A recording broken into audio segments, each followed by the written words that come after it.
아멘. 하나님이 세우신 여호수아 지도자가 죽은 후에 이스라엘 자손은 완전한 지도자의 자가 없었기 때문에 이제 당시에 하나님의 뜻을 묻기 위해서는 제사장들에게 묻거나 혹은 대제사장이 가지고 있는 우림과 둠빔 하나님의 뜻을 물을 때 이렇게 할까요 저렇게 할까요 라고 물을 때에는 어떤 그 우림과 둠빔이라는 두 보석으로 하나님의 뜻을 묻든가 혹은 그 선지자가 하나님께로부터 보냄을 받아서 있든가 그런 식으로 하나님의 뜻을 물었습니다. 그래서 여호수아라는 큰 지도자가 죽은 후에 이스라엘 자손이 어떤 식으로든 하나님께 여쭈었다. 이르되 우리 가운데 누가 먼저 올라가서 가나안 족속과 싸우리이까. 이스라엘은 12족속이 있었습니다. 야곱의 12아들이 각 그 족속이 되었고 하나님께 그 묻는 것은 중요한 부분이 있을 때 하나님께 묻는 건데 그냥 그 사적인 것 말고 공적으로 이스라엘 전체가 하나님께 전쟁을 해야 될까요 말아야 될까요? 왜냐하면 전쟁이라는 것은 절대절명의 어떤 사건이거든요. 지면은 몰살을 당하는 것이고 종으로 팔려나가고 그런 것이기 때문에 전쟁을 해야 될까요 말아야 될까요?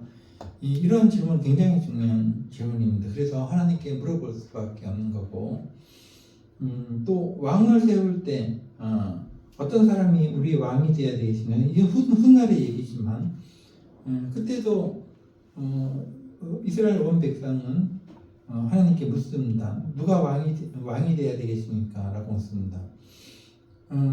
기타 여러 가지 큰 일이 있을 때 하나님께 묻는 것인데 지금 가나안 땅에 이미 살고 있는 그 족속과 싸울 위기의 그런 상황에서 12지파 중에 어떤 지파가 먼저 싸워야 되겠습니까? 라고 묻습니다. 2절 여호와께서 말씀을 하십니다. 어떤 식으로 말씀을 하셨는지 모르겠습니다. 우림과 둠빔으로 말씀하셨는지 제사장이나 선지자로 통해서 말씀하셨는지 모르겠지만 여호와께서 말씀하시기를 유다 지파가 먼저 올라가서 가나안 족속과 싸워라.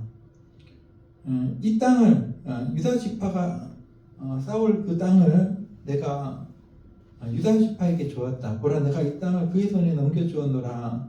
이렇게 말씀을 하십니다. 땅이라는 것은 오늘날 우리가 이 대한민국 땅에서 살면서 부동산 개념으로 이해를 할 수가 있는데 이거 근거 놓고 이거는 내 땅, 저것은 등기부 등본에 보니까 저 사람 이름으로 돼 있으니까 저 사람 땅 이렇게 우리가 생각을 할 수 있거든요. 그런데 사실은 땅이라는 것은 고대 사람들에게 있어서는 사람이 땅의 주인이 될 수가 없는 겁니다. 모든 땅의 주인은 하나님이시거든요. 신입니다, 신. 그래서 사람들은 다만 이제 그 땅에서 신의 뜻대로 그 땅을 관리하는 그런 존재뿐이 되지 않는 것입니다. 그리고 하숙집과 비슷한 건데 이게요. 땅이라는 것이 사실은 미국 땅도 미국 사람들 땅이 아닙니다. 그 땅은 원래 인디안 땅이거든요. 근데 미국이라는 나라가 이렇게 몇백 년짜리 생기면서 포르투갈, 스페인, 영국 같은 그런 사람들이 그런 바다 건너 사람들이 와가지고 그걸 점령하고 자기네 땅이라고 그러고 지금 얼마나 유세를 했는지 모르는데 근데 그 아메리카 그 미국 현재 그 땅은 그 인디안들이 원래 살던 땅이 그 주인은 하나님이십니다. 그 땅의 주인은 미국 사람들이 아닙니다. 그 땅도요. 역시 이 땅도 마찬가지입니다. 여기 한국 땅도 산이 많고 물이 맑고, 근데 이게 우리 땅이냐 근거어 놓고 이거는 여기까지는 내 땅, 저거는 네 땅 이렇게 할 어떤 부분이 아닙니다. 땅이라는 것은요 그대로부터 하나님이 맡기신 그거거든요. 땅이. 그래서 들어와요.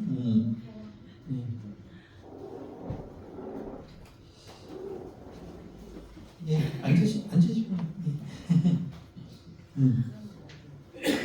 그래서 모든 땅이 하나님의 땅이기 때문에 하나님이 그 땅을 관리하라고 사람들을 심어 놓으셨는데, 그래서 나는 그 땅을 형편없이 관리하려면 주인이 당연히 쫓아냈죠. 내가 관리하라고 땅을 줬더니 땅을 망쳐놨다는 거죠. 우리가 이 땅에 대해서 우리가 하숙하고 비슷한 건데요. 우리 하숙집이 옛날에 많았어요. 지금은 원룸이 있다 해가지고 그 학생들이 원룸에서 살고 이런데, 예전에는 대학교나 이런 고등학교도 마찬가지고 그 주변에 하숙이라고 썼습니다. 그래서 하숙집에서 학교를 다닌다 하면은 하숙집은 거기 먹고 자고 하는 사람들의 집이 아닙니다. 잠깐 거기서 그 밑에서 있다가 규율이 있습니다. 또 엄격한 몇 시 안에 들어와야 된다 이런 것도 옛날에 있었던 것 같은데, 하숙집이란 것이 그 어떤 규율에 맞춰가지고 이 집 주인이 따로 있습니다. 주인이 해주는 밥을 먹고 그 어떤 규칙에 따라서 그렇게 하는 거거든요. 그러니까 하숙이란 것은 자기 집이 아니고 자기가 주인도 아닙니다. 거기 사는 사람들은요. 마찬가지로 이 세상의 땅이라는 것은 저마다 자기가 주인인 척 하면서 그 큰 소리를 치지만 사실은 땅이라는 것은 하나님 것입니다. 그래서 모든 민족은 하나님이 주신 땅에서 하나님의 그 뜻대로 그 땅을 관리하고 거기서 살 어떤 하나님의 규율에 따라서 살 그런 어떤 의무가 있는 것인데, 저마다 그 악한 사람들은 악한 나라가 돼가지고 행패를 부리고, 그 땅에서 하나님 땅에서 자기가 주인인 것처럼 행패를 부리고 막 그러거든요. 여기도 마찬가지. 하나님께서 왜 가나안 땅에서 가나안 사람들을 이렇게 그 땅을 뺏어가지고 가나안 사람들의 땅을 뺏어서 이스라엘 민족에게 주셨을까? 그것은 성경은 분명히 말합니다. 그들이 그 악이 이제 하나님께서 기다려줬지만은 그 악을 그만두지 않았다는 거죠. 그래서 하나님께서 그 땅을 뺏어가지고 이스라엘 사람들에게 지금 주고 계신 과정을 우리가 보고 있는 것입니다. 그래서 우리나라도 이 땅을 하나님께 받았습니다. 하나님의 땅입니다. 근데 여기서 우리가 똑바로 못하고 하나님께서 원하시는 하나님의 규칙대로 이 땅을 우리가 관리를 하지 못한다면 언제 하나님께서 우리에게 증거를 하실지 모르는데, 하나님께서는 전쟁으로 증거를 하시기도 하시고 병으로도 여러 가지 방법으로 그 악을 행하는 나라들을 증거를 하시는데, 지금 세상 돌아가는 것이 심상치 않습니다. 저마다 나라와 나라가 대적을 하고 어떤 하나님께서 원하시는 규율이 무너지는 그런 어떤 것을 볼 수가 있습니다. 그래서 이 당시에도 하나님께서는 길이길이 참으시다가 가나안 사람들에게 땅을 주셨죠. 근데 길이길이 참으시다가 도저히 너희들은 안 되겠다는 거죠. 그래서 그 땅을 뺏어서 하나님께서 기대를 걸고 계신 야곱의 후손들에게 그 땅을 주신다라는 내용이 1절, 2절인데, 2절에 보니까 넘겨주었다라는 말은 그냥 말이 아니라, 이것은 어떤 하나님께서 그 땅을 뺏어가지고 이스라엘 사람들에게 넘겨주셨다는 것은 이 가나안 사람들에게 있어서는 하나님의 심판을 의미하는 것이고, 이스라엘 사람들에게 있어서는 새로운 어떤 의무, 하나님의 뜻대로 그 땅을 관리해야 될 의무를 부여한 것이다라고 볼 수가 있겠습니다.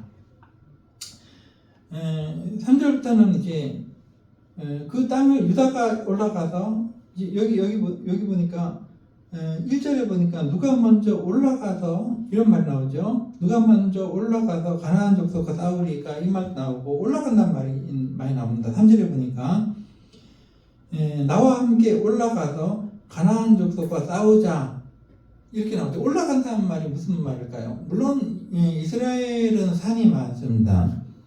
근데 산지가 많지만 그걸 가지고 올라간다는 말을 쓰는 것이 아니라 성경에서 내려간다라는 그 말이 나오면은 어떤 실망, 포기, 어떤 그 사역의 실패 이런 걸 의미하는 것입니다. 엠마오의 두 제자가 고향 땅으로 내려간다. 엠마오로 내려간다는 말을 썼죠. 별로 좋은 말은 아닙니다. 그런데 올라간다라는 말은 이 사람들의 그 언어적인 뉘앙스로 보면은 이제 사명을 완수하러 간다라는 거죠. 하나님께서 주신 사명을 이루려고 우리가 일을 시작한다. 이제 앞서서 이제 나간다, 앞으로 나간다 이런 의미가 있어요. 올라간다는 말이에요. 그래서 하나님께서 이 땅을 가나안 사람들에게서 뺏어서 너희에게 줄게, 너희가 가서 싸워라 이렇게 말씀하셨고 이스라엘 사람들은 하나님의 말씀을 실행하려고 믿음으로 올라가는 겁니다. 전쟁을 하러 올라가서 이제 링 위로 올라가는 것입니다. 전쟁터 위로, 링 위로. 그래서 유다가 올라갈 때 혼자 올라가는 것이 아니라 12족속 중에서 시므온 족속에게 말하기를 내가 이제 싸우러 올라갈 텐데 넌 나를 좀 도와주라. 우리 혼자보다도 너희 족속이 우리와 함께 하면은 우리 두 족속이 함께 가서 싸우고 그 다음에 너희 땅을 정복할 때 우리가 너희와 함께 또 싸워줄게 이렇게 협력하는 모습이 나오거든요. 상당히 긍정적인 모습이죠. 오늘날에 우리도 그 여러 나라와 이렇게 서로 반목도 하고 서로 손도 잡고 막 이런 굉장히 외교적인 어떤 그 복잡한 것들이 있는데 우리 정치가들이 잘해서 하나님의 뜻대로 올바른 나라들과 손을 잡고 악한 나라들과 이렇게 대적하고 싸우고 이런 어떤 지혜가 필요합니다. 그래서 오늘 우리가 기도를 할 때 이런 말씀들을 기억을 하면서 무엇보다도 하나님께서 주신 이 땅이 그 하나님의 어떤 우리가 하숙하는 거랑 똑같거든요. 하나님의 땅에서 이 땅이 하나님께서 보시기에 이건 악한 사람들이다. 이 땅을 줬더니 이 땅을 악하게 만들었다라고 할 만큼 이 땅이 그런 땅이 되지 않도록 기도해야 됩니다. 안 그러면 망하거든요. 그래서 하나님이 보시기에 이 땅을 저 대한민족에게 주었더니 저 대한민족은 이 땅을 정말 잘 관리를 해서 근면성실하고 악에 굴하지 않고 선의 편에 서면서 정의로운 사람들이 모여있다는 완전하지는 못하지만 인간이라는 게 완전할 수 있습니다. 그렇지 못하지만은 참 하나님 보시기에 그래도 좀 낫다. 그렇게 해야 된다. 그렇지 않으면 망하거든요. 가난한 사람들이 쫓겨난 이유가 그것 때문에 쫓겨난 거 아니겠습니까? 그 땅을 관리를 잘 못했습니다. 악한 일만 하고.